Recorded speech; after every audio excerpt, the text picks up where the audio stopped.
And Dennis, what do we say? Keep Keep reading. reading. All right. Do you want to say keep reading again, really, really together? Nah, I've had various ways that authors have done it. And that sometimes it's like, I'll say, keep reading, and they'll go, keep reading. So,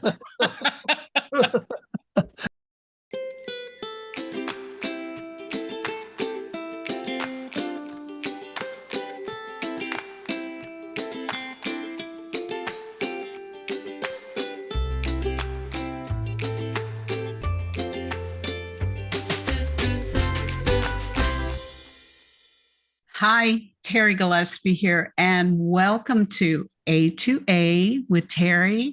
And I am so excited. Um, Dennis Conrad is here, and he and I have already been chatting, and we just had wonderful time. And you are going to love him, and you're going to love hearing about his books and maybe winning some of his books. I mean, he has a fantastic giveaway. So I wanted to do my usual housekeeping, and that is to be sure and like, comment, and share and subscribe, because we want to support Dennis's most recent book, Marcus and the Emperor's Coin. Get that in there a little better. There we go. And wonderful book, wonderful book. And so if we like, comment, share, and actually truly subscribe as well, there we get that book out there to more and more people. And we want to do that for Dennis, because this is a very charming, inspiring, and just a great story. So, now, by the way, if you are already a subscriber, thank you so much. And just know that as long as you like and comment, you're going to get extra benefits that in the giveaway. So yes, in future, if you haven't and you hit that subscribe button and that little white dingy bell comes up, be sure and click that, and you won't miss any future episodes. So you're ready for an inspiring and encouraging interview? Wait until you meet Dennis Conrad. Welcome, Dennis. Hello, how are you? I'm so good. It's so good to see you again. It's great to catch up with you, and really know that you've got quite an outreach here that's reaching so many people. Thank you so much for having me as a guest. It's a pleasure, and being able to support authors of faith is such an important thing. We need to stand together, especially at this time.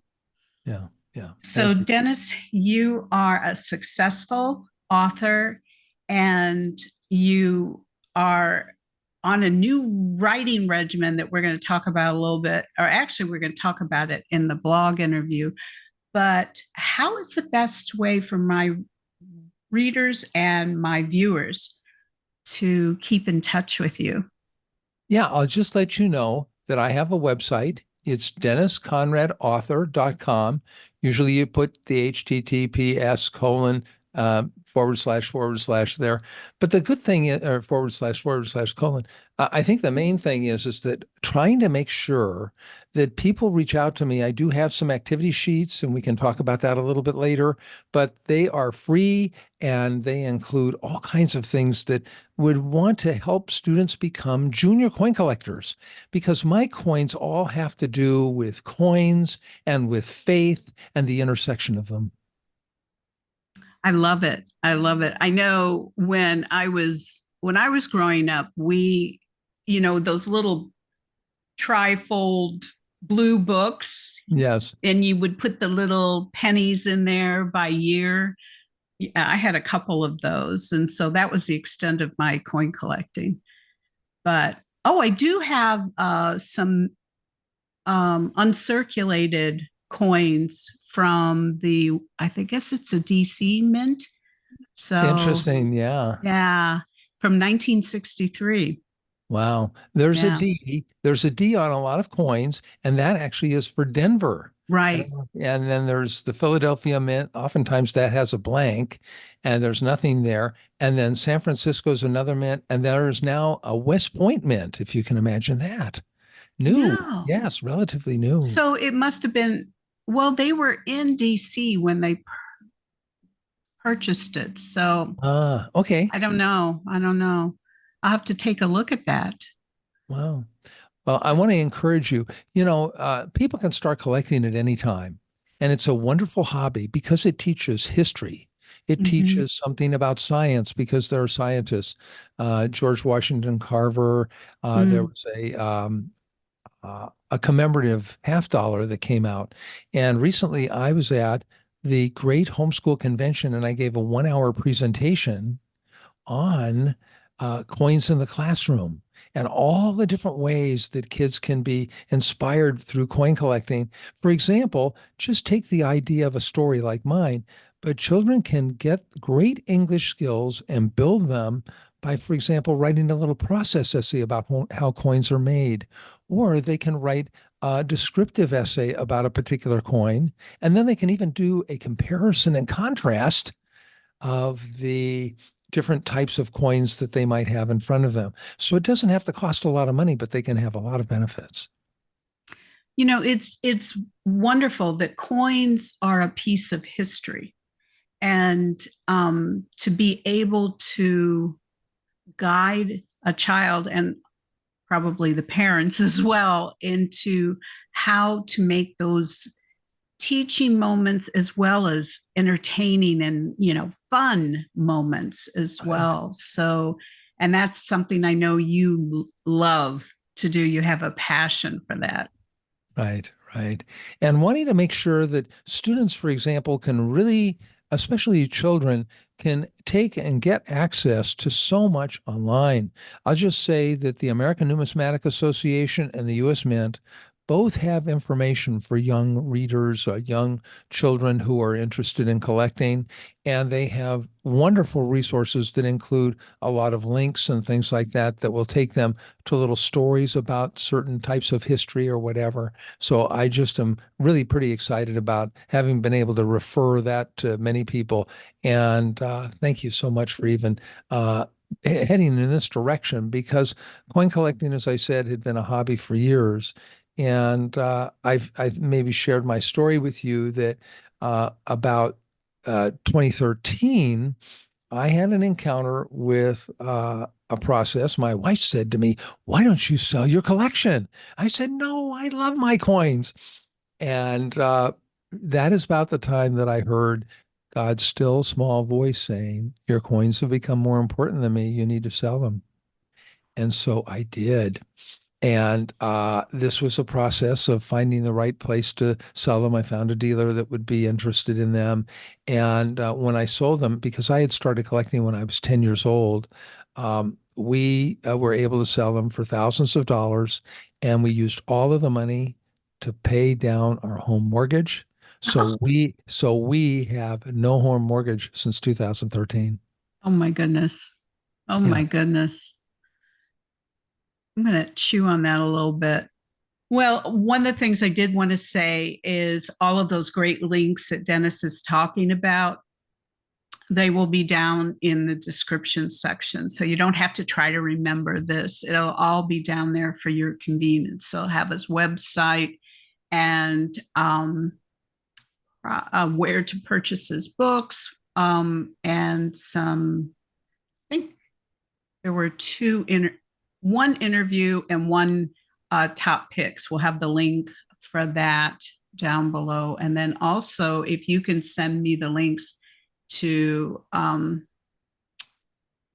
for the Treasury and the, Yeah, American Numismatic Association and the Mint. But what I can do even better than that, as I said, I gave the presentation to the Great Homeschool Convention. What I can do is send you those links And when you have when anyone goes to those links, they'll be able to see a PowerPoint presentation that was there. They won't be able to hear the audio with it, but they can also get a sheet that was the handout that has all the links to specific activities. And for example, there is at the U.S. Mint some information about a merit badge for scouting. But that is something that anyone can take advantage of because there are like 50 links that take people everywhere. There are children's books that are already written. There are a book for middle grade and high school and even adults that is kind of like a comic book form. So there are wonderful resources out there. But the great thing is these tie back into my book because at the back of my book, I have something called back matter. And in the back Right. matter, I tell a little bit about coin collecting. I tell about the history of a coin that is specifically being discussed in Marcus and the Emperor's coin. And my illustrator did a wonderful illustration of that particular coin. So I'm pleased that I can go ahead and pass on a wonderful hobby to other people. And at the same time, kids can really get excited about looking through change and starting to get some of those critical thinking skills if they start to want a little bit about to learn a little bit about coin collecting and the value of coins. They can get something called the Red Book by R.S. Yeoman, and it's a guide to American or to U.S. coins. And the good thing about that one is that that has the amounts of what things are worth.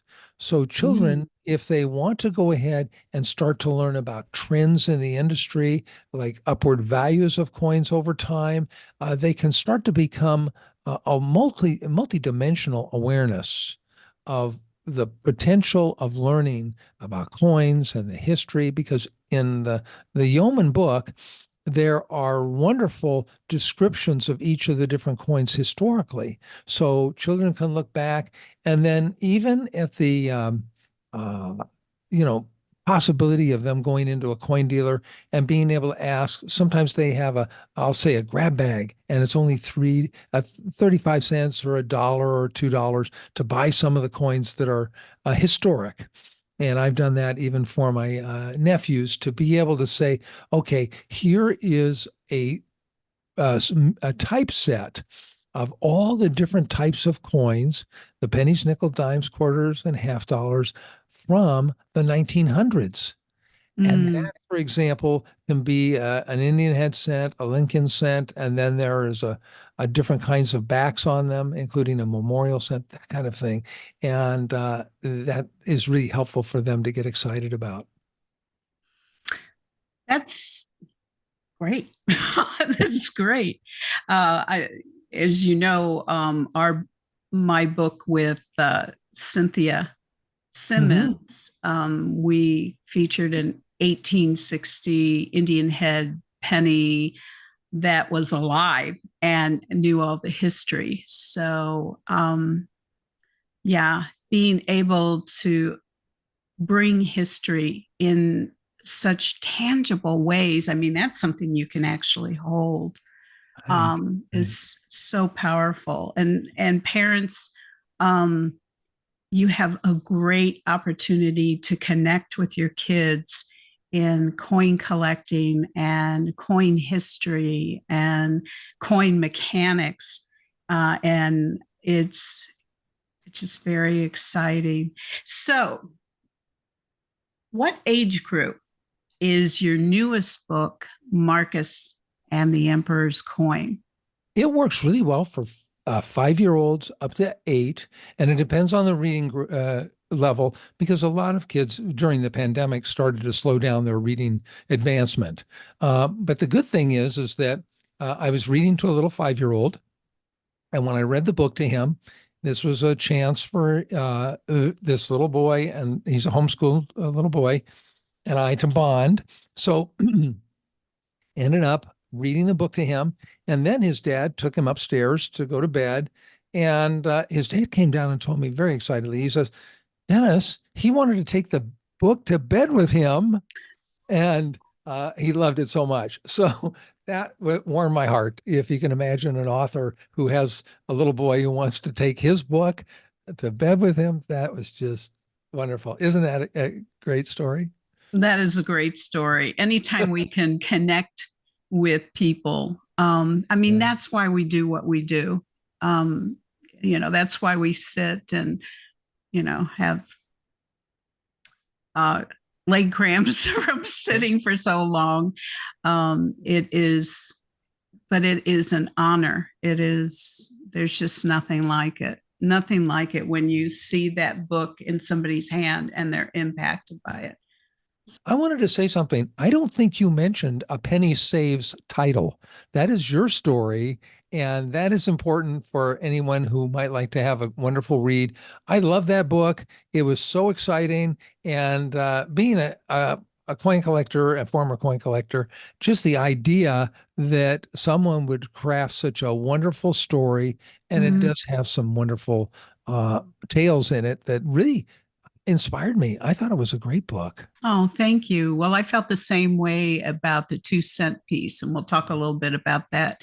And I talk about that quite a bit in the blog interview.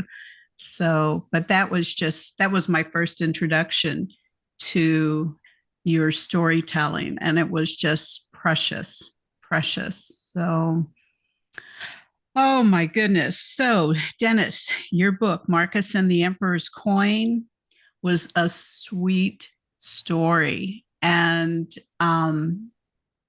I think we talked about before we even began the interview that being able to tell a story where the main character is not this big old brave person, but somebody who's a little awkward and makes a lot of mistakes.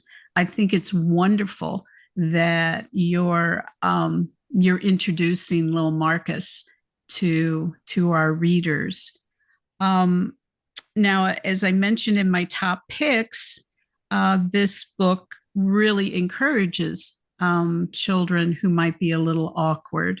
And it demonstrates that even the smallest and maybe insignificant of things or people can have such an important role in society. So, um, now, I read the first paragraph of Marcus and the Emperor's Coin, but I would love if you could read an excerpt.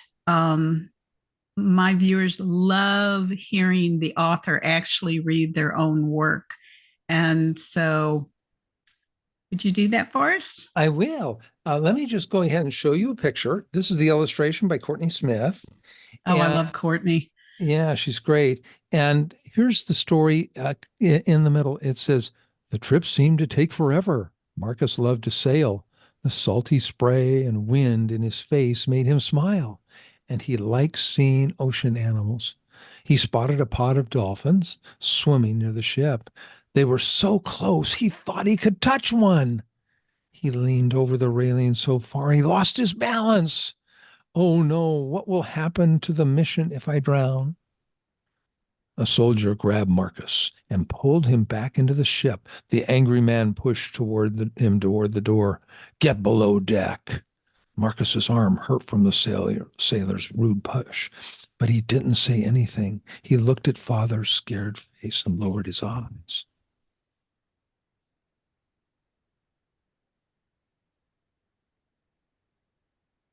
At their camp near Jerusalem, a sound woke Marcus just before sunrise. He slid to the tent opening and looked out. Men in dark clothing moved toward the camp like cats hunting mice.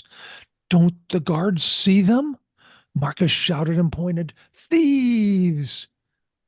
Some of the soldiers grabbed their weapons, mounted their horses, and raced toward the robbers. Father stepped in front of Marcus. Stay behind me. Marcus' father and the soldiers who guarded the silver cheered when the robbers fled. The leader of the soldiers put a hand on Marcus's shoulders. Thank you for warning us and being so brave. Father's Mm. eyes shone. Son, I'm proud of you. You saved the mission. Oh my goodness. Oh my goodness. That is so precious. And Courtney Smith did a phenomenal job of illustrating this really wonderful, precious story. So we love Courtney, don't we? We do. And I just want to say that she was very cooperative. One of the things that I wanted to do is make sure that I had accurate picture of the coin, for example. And Marcus actually gets to mint a coin during this process and everything. But the important thing about Courtney is she was willing to take all of the research that I provided for her, including that soldier's armor was actually from an early set of armor that I saw that Roman soldiers would have worn at the time of Christ. Wow. And so I found a YouTube video on that, and she was able to watch the YouTube video and see this guy parading around in his armor.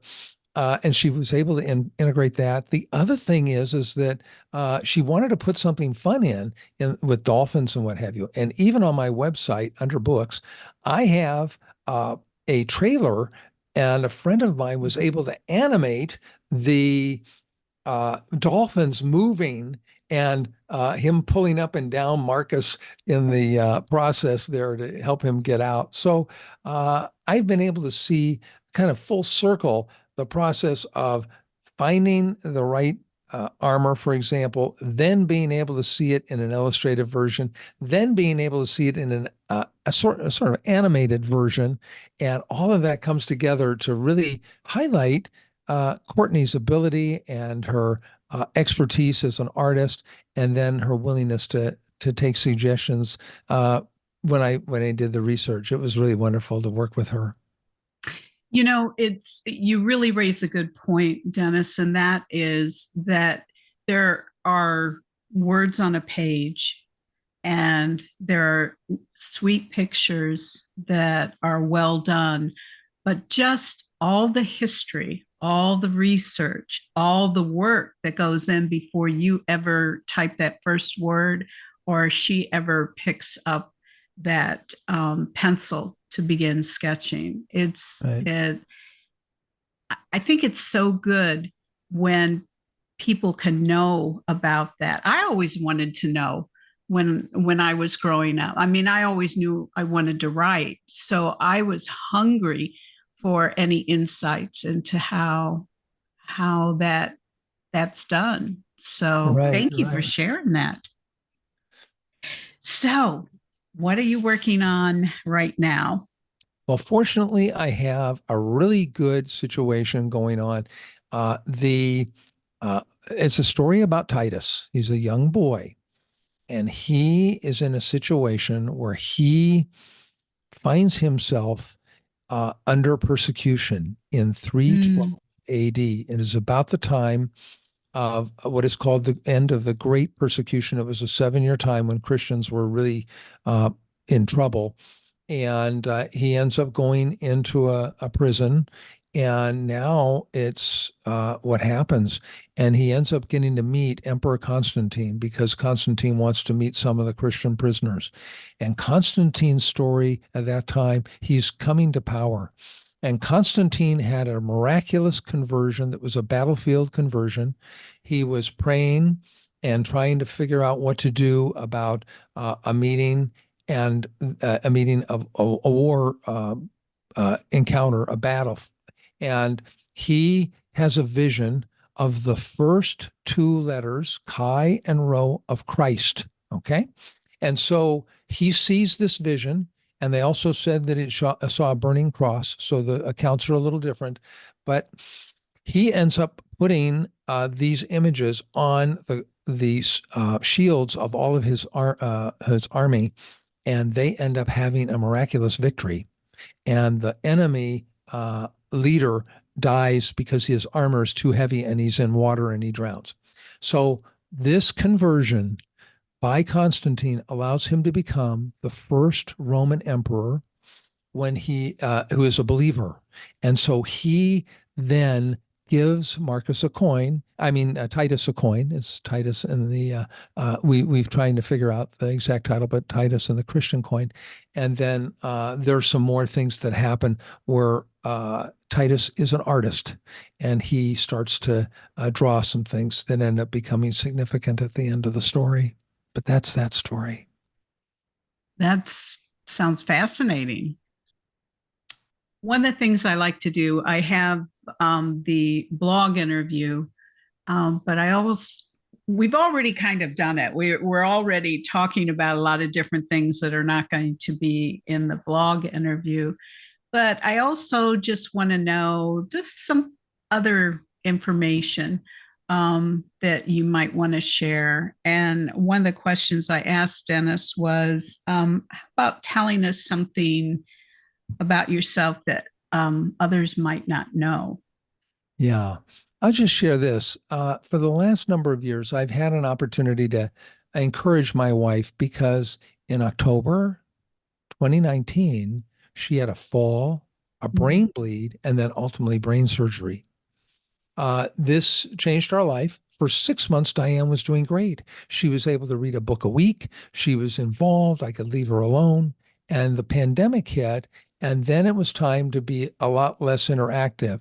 And Diane started to move to a point which sometimes happens with traumatic brain injury, that it ends up causing some memory loss. And so Diane ultimately was diagnosed with severe dementia. And for about 3.5 years, I was able to have her at home where we had caregivers coming in. And that was really a significant time to be able to have that. And ultimately, toward the end, she was with me 6 days a week and with caregivers. And then things got a little bit beyond my ability to help. And so we were able to get her into a senior community that has memory care. Mm-hmm.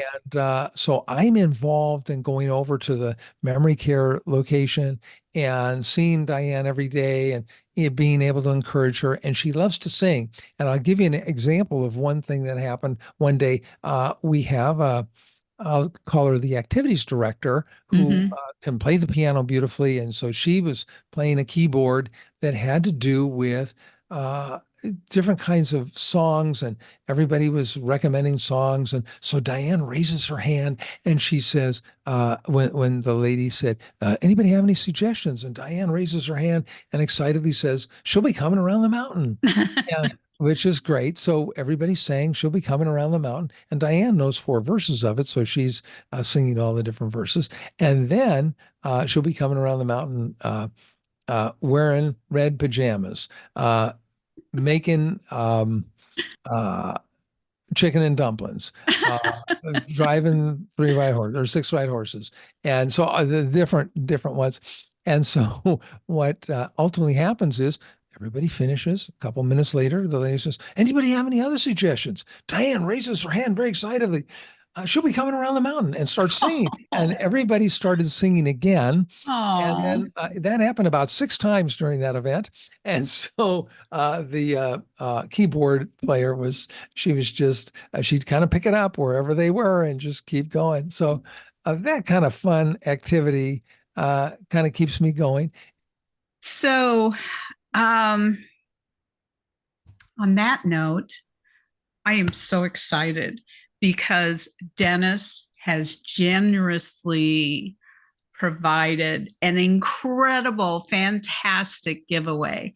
And what that giveaway is not only a copy of his newest book, Marcus and the Emperor's Coin, but also the first book in the In God We Trust series, which is 2 Cent Piece.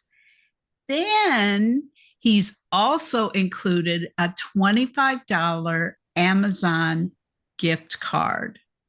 Yay! Thank you, Dennis. This is so exciting for my viewers. So viewers, I know you want to sign up for this, and the way to do that is to like, comment, share, and subscribe. And also over in the on the blog interview to do the same thing, and you can get up to 6 entries to for this giveaway. And I mean, think about it. You have books that will bless a child. And right now, there's still the summer reading program going on. This would be a great addition to that. And then you could buy maybe a couple books for yourself. as well. So the drawing will be held Friday, July 26th. And one caveat, and that is that it is only the contiguous US. Entries only qualify for the contiguous US. So I'm sorry, Alaska, Canada, Hawaii. So sorry about that, folks. We haven't quite figured out how to do that because the postage is so expensive once you go out of the contiguous US. So, my friend, do you have any final words before we sign off? I'll just remind folks that if you are interested in activity sheets for your kids that can help them become a junior coin collector, go to https:// Dennis Conrad and be able to get some information that'll be there for at DennisConradAuthor.com and be able to enjoy the different kinds of things that I send out every month. I just want to encourage you, if you love coin collecting or you've never had an experience with it, it is a wonderful hobby. I'd also like to say that one thing that happened to me early on is I got glasses. So I always tell people to be wise, check their eyes for kids, and just know that you never know. I was in the 5th grade when I first got my pair of glasses, and it changed my life. So be encouraged, and thank you so much for listening today. Now, did I remember that you might have something special for those who sign up for this mailing? Yes. If I have this, if anybody, I'm going to pick one winner, and I'm going to go ahead and give a copy of Marcus and the Emperor's Coin to one individual. So if you do want my free activity sheets, you get that, but you also have a chance to enter that opportunity to be a winner and do that by the same day that Terri has her drawing there. I think it's the 26th. Yeah, thank you for having me on your program. I just am so excited that we could share our time together. Yeah, well, it was a real blessing, Dennis. It always is. I really enjoy talking with you. I always feel edified after we finish. So thank you so much, viewers, for watching the 44th interview episode. One last reminder to be sure and check the description section down below. We're going to have some great links for you down there, and also where you can purchase the books if you don't happen to win. And Dennis and I always appreciate the subscribes and the likes and the follows on our social media. Next month, the A2A featured author is best-selling and multi-award winning author Amanda Cox. And I just read her latest book, and it was so good, just so good. We're going to talk a little bit more about that. And Dennis, thanks again for being such a great guest. And viewers, I will see you next month. But in the meantime, God bless. And Dennis, what do we say? Keep reading. Do you want to say keep reading again, really, really together? Nah.